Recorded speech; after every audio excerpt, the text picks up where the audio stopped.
Hello my dear friends, जैसे कि आप जानते हैं कि आपको सेकेंड सिटिंग का क्वेश्चन पेपर कराया जा रहा है और इसके पिछले यानी कि प्रीवियस ईयर में जो क्वेश्चन आपको पूछा गया है उसी का सेट आपको दिया जा रहा है। इसलिए आप लोग कोई भी वीडियो कोई भी क्लास मिस ना करें, कंटिन्यू देखें और वीडियो को अंत तक ज़रूर देखें।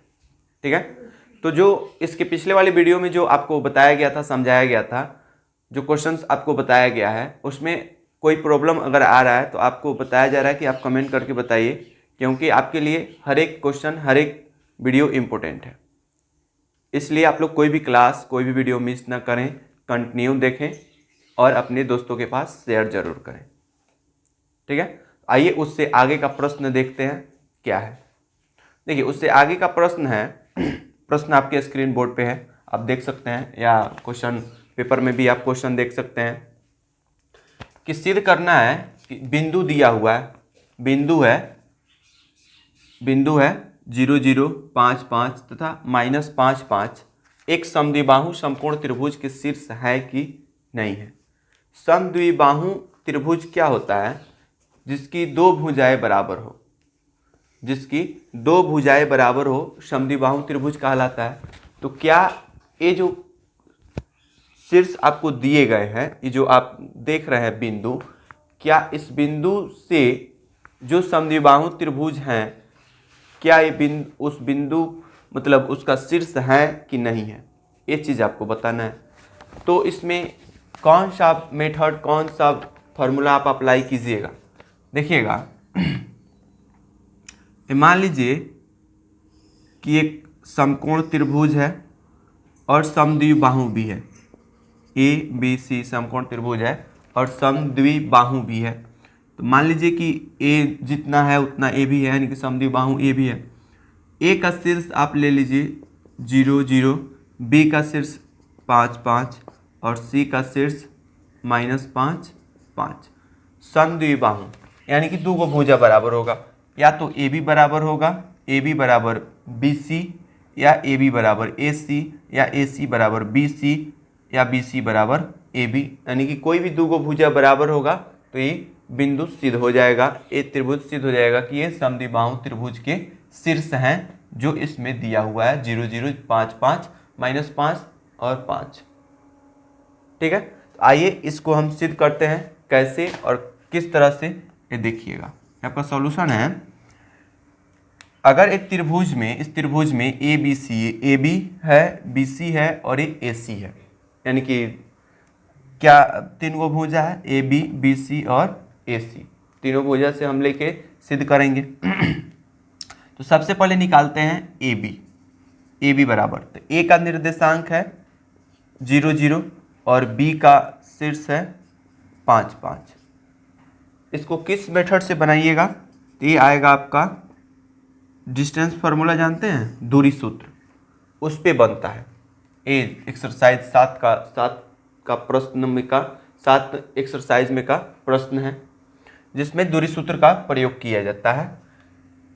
और जब हम दूरी सूत्र का प्रयोग करेंगे तो आप जानते हैं कि दूरी सूत्र होता क्या है, यानी कि ए बी के बीच में डिस्टेंस निकालना है। ए बी बराबर यानी कि दूरी बराबर क्या होता है, x2 - x1 का whole square plus y2 - y1 का होल स्क्वायर। अगर नहीं जानते हैं तो आप जान लीजिए, x2 - x1 का whole square plus y2 - y1 का होल स्क्वायर। इसमें आपको करना क्या है कि x2 के सामने x2, x1 के सामने x1, y1 के सामने y1, y2 के सामने y2 का मान रख के जोड़ घटाव करके वर्गमूल करके फाइनल आंसर दे देना है। सबसे पहले आप जानिए कि इसमें x1, x2, y1, y2 है क्या। तो जो शीर्ष आपने लिया है ए और बी का, तो जो पहला शीर्ष है वो आपका x1 है और इसके बाद वाला जो है, पहले x होता है फिर y होता है, तो ये हो जाएगा आपका y1, x1 y1। उसके बाद देखिए पहले x, तो ये हो गया x2 क्योंकि x1 तो यहाँ है, x2 यहाँ y1 है और फिर ये हो जाएगा आपका y2। तो दो गो बिंदु है, तो दो गो बिंदु में पहले x आता है फिर y आता है। चीज़ तो आपको पता होगा, अगर नहीं जानते हैं तो जान लीजिए कि पहले x आता है फिर y आता है। तो ये हो गया आपका x1, ये हो गया y1, ये x2 और ये हो गया y2।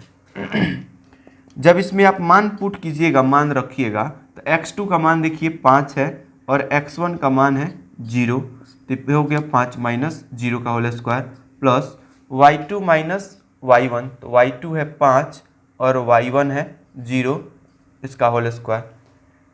अब देखिए यहाँ से आपको क्या करना है, ये हो गया आपका रूट 5 में से 0 घटाइएगा तो 5 होगा, स्क्वायर स्क्वायर रहेगा। 5 में से 0 घटाइएगा तो 5 होगा, स्क्वायर स्क्वायर रहेगा। 5 का स्क्वायर करेंगे 50 25 होगा, 5 का स्क्वायर करेंगे 50 25 होगा। 25 25 जोड़िएगा तो कितना होगा 50।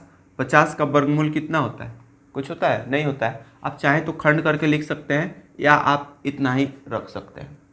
खंड कीजिएगा तो आपको मिलेगा, देखिएगा क्या मिलेगा, 2 से 2 पचे 10 और 10 पचे 50, तो इसमें से कौन बाहर निकलेगा, जो जोड़ा होगा तो हो जाएगा 5 और जो जोड़ा नहीं है वो अंदर ही रह गया, यानी कि 2 अंदर ही रह गया, तो हो गया 5√2। ये क्या निकला, ये आपने ए बी के बीच का डिस्टेंस निकाला है, दूरी निकाला, ए बी आ गया। अब ए बी के बाद दूसरा बिंदु लीजिए, यानी कि ए बी के बाद आपका आएगा बी सी, या आप ए सी निकालिए, सब तो निकालना ही है। दो गो बराबर हो गया तो समझिए कि समद्विबाहु त्रिभुज के शीर्ष हैं। अगर दो गो बराबर नहीं हो रहा है तो समद्विबाहु त्रिभुज के शीर्ष नहीं है।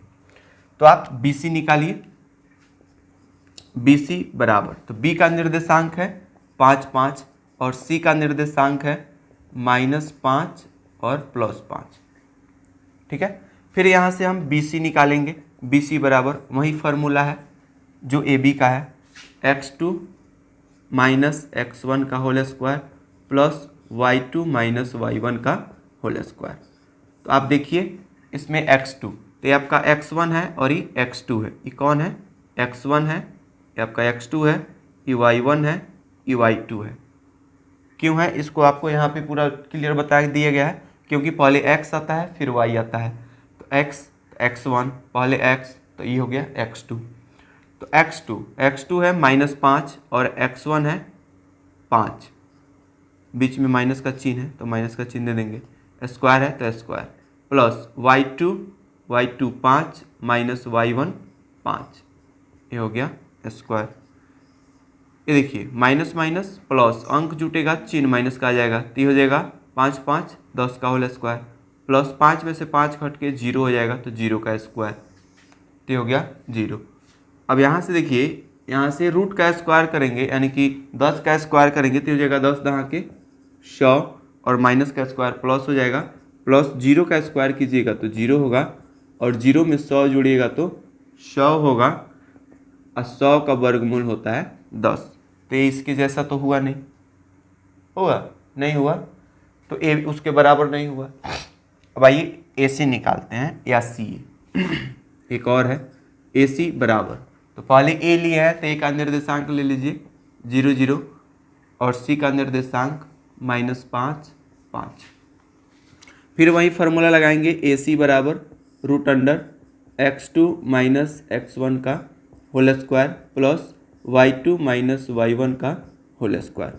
जब x2 लीजिएगा तो ये x1 है, ये x2 है, ये आपका x1 है, ये x2 है, तो x2 हो गया -5 माइनस x1 हो गया 0, होल स्क्वायर तो whole square, plus y2 5 minus y1 0 whole square तो whole square, root under minus minus plus, अंक जुटेगा चिन्ह माइनस का आ जाएगा, तो 5 में 0 जुड़ेगा तो 5 ही होगा, -5 का होल स्क्वायर, और 5 में से 0 घटाइएगा तो 5 का होल स्क्वायर, माइनस का स्क्वायर प्लस हो जाएगा और 5 का स्क्वायर 50 25 हो जाएगा, 5 का स्क्वायर 50 25 हो जाएगा और 25 25 जुड़ेगा तो 50 हो जाएगा, और 50 का खंड कीजिएगा तो आपको मिलेगा 2 × 5 × 5, तो ये तो जोड़ा है तो ये बाहर निकल जाएगा, तो हो जाएगा 5√2।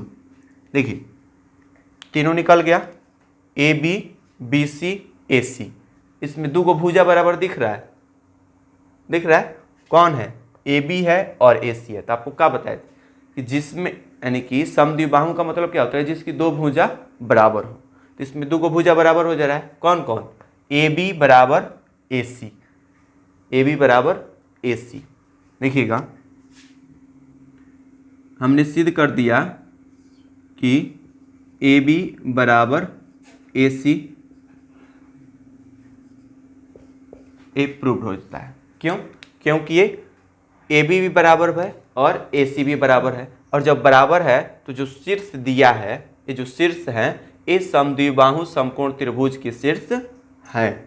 काय है? काय कि इसमें दो गो भुजा बराबर है।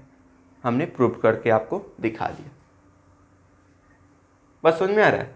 तो इस तरह से आप इस पर कोई भी क्वेश्चन बना सकते हैं। ये आपकी एक्सरसाइज 7 का प्रश्न है जिसमें आपको निर्देशांक ज्यामिति पढ़ना होता है। ठीक है, उसी से रिलेटेड एक प्रश्न है, उसी में का प्रश्न है जिसमें आपको सिद्ध करके बताना है कि जो बिंदु दिया है, जो शीर्ष दिया है, जो बिंदु दिया है वो समद्विबाहु समकोण त्रिभुज के शीर्ष है कि नहीं। तो आपने देखा कि मैंने कैसे इसे निकाला और कैसे सिद्ध कर दिया। अगर एक बार में नहीं समझ में आ रहा है तो बार बार देखिए, हर एक बार देखिए और हर बार एक एक टॉपिक समझिए, आपको जरूर समझ में आएगा। इस तरह के कोई भी प्रश्न अगर आपके सामने आते हैं तो आप क्लियर बना सकते हैं। ठीक है, कोई दिक्कत नहीं है। चलिए अगर आप प्रश्न देखते हैं क्या है।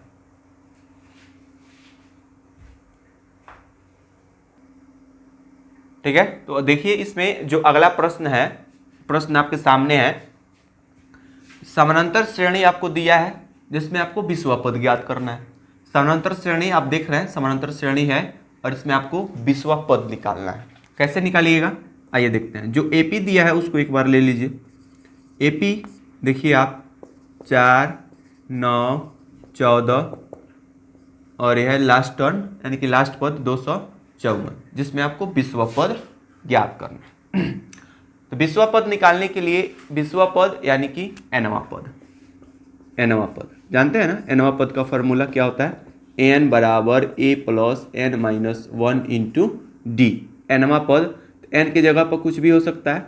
एनवा पद यानी कि पहला पद, दूसरा पद, तीसरा पद, चौथा पद, पांचवा पद, छठा पद, सातवां पद, आठवां पद, इस तरह से आपको विश्व पद ज्ञात करना है। जैसे ये पहला पद है, ये दूसरा पद है, ये तीसरा पद है, ये आपका पहला पद है, ये दूसरा पद है, तीसरा पद है, चौथा पद है, पांचवा आएगा, छठा, सातवां, आठवां, नौवां, 10वां, 11वां, 12वां, 13वां, 14वां, 15वां, 16वां, 17वां, 18वां, 19वां। आपको विश्व पद बताना है कि कितना है।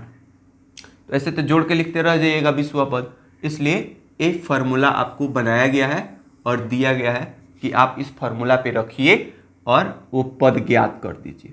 तो आप जानते हैं कि एनवा पद निकालने के लिए आपको एनवें पद का फार्मूला लेना पड़ेगा और इसमें ए चाहिए, एन एन एन आपको दिया है, कौन? विश्व पद जब निकालिएगा तो एन आपको मिल जाएगा, और डी चाहिए। तो ये सारी चीज़ें तो आपको निकालनी पड़ेगी, ए और डी। तो ए कहाँ से निकालिएगा? इसी में से। तो ए क्या है? ए आपका प्रथम पद है। ए क्या है? प्रथम पद है। और डी क्या है? डी है यानी कि पहला पद और दूसरा पद, यानी कि डी एक सार्व अंतर है, यानी कि पदों में जो डिफरेंट है, अंतर है, वो आपका डी है। डी बराबर आप जानते हैं होता है डी बराबर A2 माइनस A1, यानी कि अगले टर्म में से अगर पीछे वाले टर्म को हम घटा के लिखते हैं वही आपका डी है। कोई भी समानांतर श्रेणी वो एपी में कब होता है? जब उसका सार्व अंतर सामान्य हो। सार्व अंतर सामान्य कैसे होता है ये आप लोग पढ़े होइएगा एपी में। सार्व अंतर सामान्य कैसे होता है कि जब हम एक डी निकाल देते हैं, जब दूसरा डी निकालते हैं तो अगला टर्म यानी कि A3 में से A2 घटाना पड़ता है। अगर इसका दोनों मान एक सामान्य है, एक समान है, तो हम समझते हैं कि ये जो श्रेणी दिया है एपी में है। अगर सामान्य नहीं होता है तो हम समझते हैं कि ये जो श्रेणी दिया है ये एपी में नहीं है। इस तरह से आप एपी का पहचान भी कर सकते हैं, जिसमें आपको बहुत सारे ऑब्जेक्टिव क्वेश्चन भी पकड़ में आ जाएगा। बस समझ में आ रहा है? तो आइए क्वेश्चन देखते हैं क्या है। सबसे पहले हम ज्ञात करते हैं प्रथम पद यानी कि ए। तो प्रथम पद हो गया 4। उसके बाद निकालते हैं डी। तो डी होता है A2 minus A1, A2 minus A1। तो A2 कितना है? 9 माइनस A1 हो गया आपका 4। तो 9 में से 4 घटा लीजिए, ये हो गया आपका 5, यानी कि डी आपने निकाल दिया 5। डी आपका 5 हो गया। ए तो आपने ज्ञात कर दिया है। लास्ट टर्म देखिए, लास्ट टर्म आपका है 254। इसमें आपको निकालना है nवां पद। क्या निकालना है? nवां पद यानी कि 20वां पद। तो आप निकालिए 20वां पद, आपको 20वां पद ज्ञात करना है। तो 20वां पद निकालने का फॉर्मूला क्या होगा? nवां पद का फॉर्मूला देखिए, nवां पद ए और n कहाँ है? उसके बेस में यानी कि आधार में नीचे। तो 20वां पद, तो a 20 बराबर a प्लस 20 माइनस 1 गुणे d। ठीक है, तो ये हो जाएगा आपका कितना? ए देखिए, ए आपने ज्ञात किया है 4, 20 में से 1 घट जाएगा, ये हो जाएगा 19 गुणे डी आपने ज्ञात किया है 5। ठीक है, तो 19 आप 5 गुना कीजिएगा तो 19 बचे 95। अब 95 में 4 जोड़ दीजिए तो 95 या 4 99, जो आपका फाइनल आंसर हो जाता है। और 99 क्या है? ये 20वां पद है। इस एपी का 20वां पद कितना होगा? 99 होगा। क्लियर है? कैसे हुआ आपने देखा? बढ़िया से देखिए, समझिए। अगर नहीं समझ में आ रहा है तो कमेंट करके बताइए, आपको फिर से समझाया जाएगा। बहुत ही इम्पोर्टेंट और शॉर्ट मेथड और शॉर्ट तरीका है। इस तरीके से आप कोई भी फार्मूला लगा के इस पे आप अप्लाई करके एपी का nवां पद आप ज्ञात कर सकते हैं किसी भी क्वेश्चन के लिए। अगर nवां पद निकालना है